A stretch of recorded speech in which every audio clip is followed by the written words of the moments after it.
I think that religious ideology being behind the categorization of the LGBT community as this as the other or the distinct alternative from heterosexual community is evidence in many more ways than one that it's mainly backed by religious lobbyists. You don't have the heterosexual community as distinct from the heterosexual community who do not intend to participate in a religious wedding ceremony, for instance,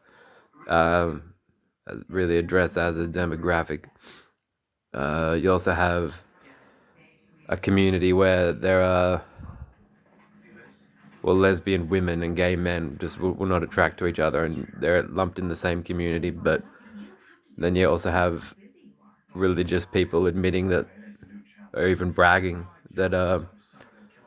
though it would have been from most likely, if not certainly, from a time when the only people who had access to papyrus scribes and were the only storytellers were the holders of ancient kingdoms who would practice the incest for the idealistic agenda of purifying their bloodlines in accordance with the wills of the gods. So inadequate attention, I think, to the sources of various lines of information has consequences, but I think that the distinctions are absurd and are creating confusion in more ways than one, because you don't know if a person looking at a print off is reading. I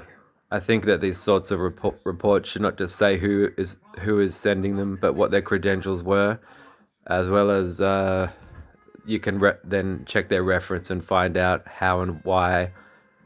what their religiosity is, and if they have one, how or why they've eliminated it from being a prejudice bearing out in the judgments that they make on demographics.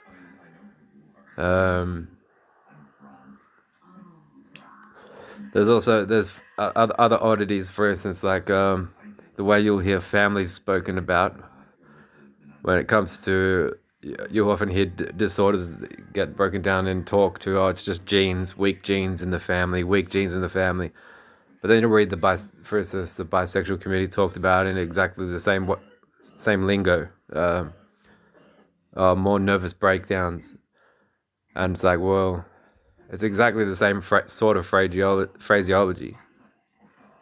uh,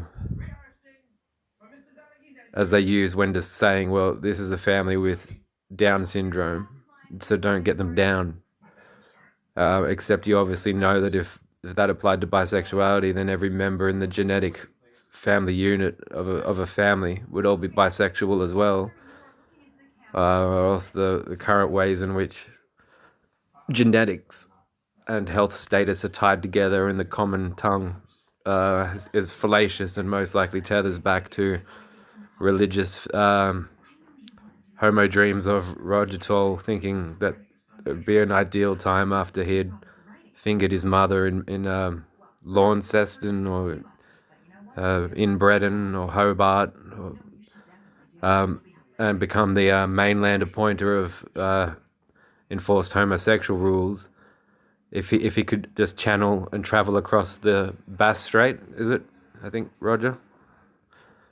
Fantastic. This was not sponsored by Capital Cameras, because they're probably putting material of me in some other country I can't track in as rightful detail as I would be, given the Human Rights Act.